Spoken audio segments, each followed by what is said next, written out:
Describe your current work or management situation.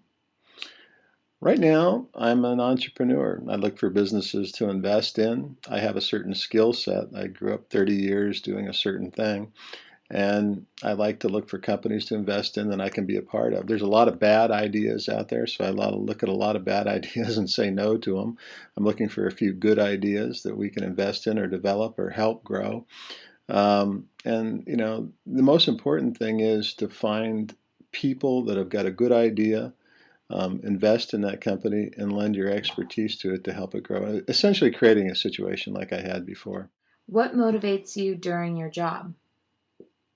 Recognition, work itself, responsibility, advancement, etc. Probably just the work itself. I don't look into advancement and things like that. It's just if you do your job well and you are successful at what you're doing, all that stuff comes with the territory. What techniques have you used to motivate your employees? Again, the employees, everybody's different, and so you got to find out what might motivate them best.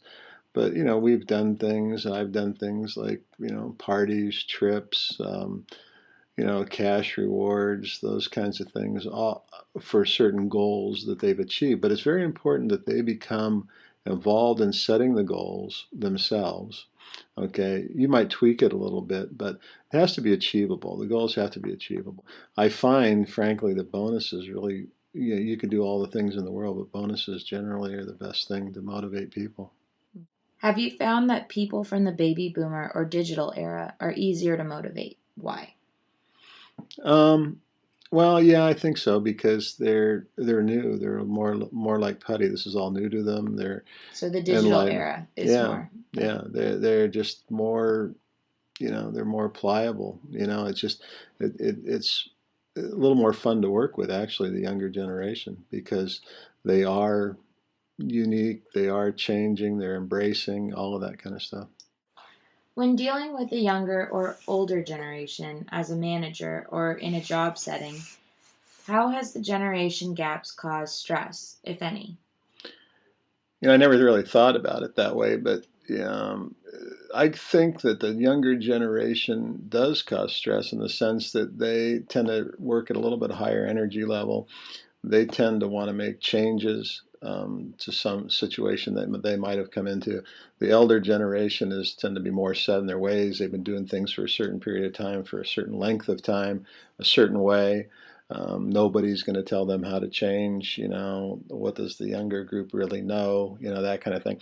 And that does create stress. When a lot of the young folks do have good ideas or things that you might have thought of or discounted already, but they're thinking about it for the first time. So you want to encourage that thought without discouraging them, but saying, hey, look, we already looked at that or we already did it that way and it really didn't work out because of these reasons. But hey, that was a great job. Nice of you to think of that.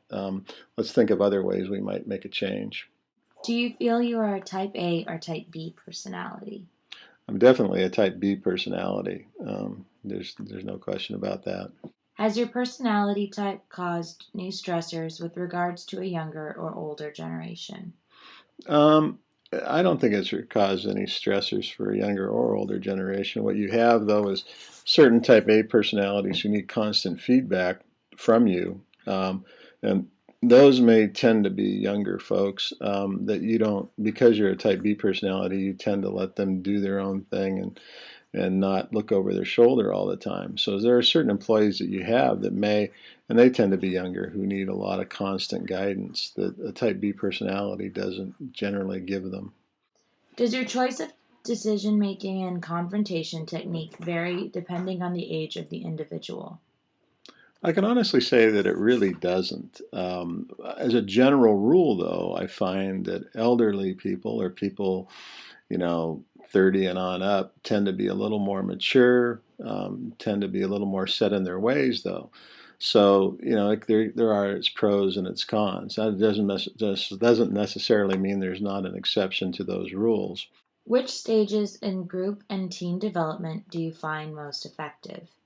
Do certain skills and variety in technology hinder these stages to reaching group cohesiveness? No, I think they enhance them if you can get the employees to embrace it.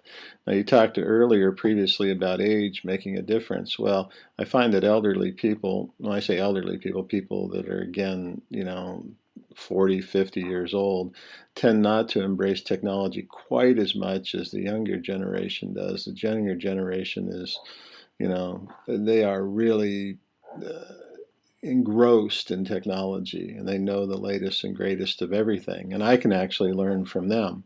I think that the company benefits the most when you go to employees in the company and say, how can technology affect your business and what you do? How do you think you can improve?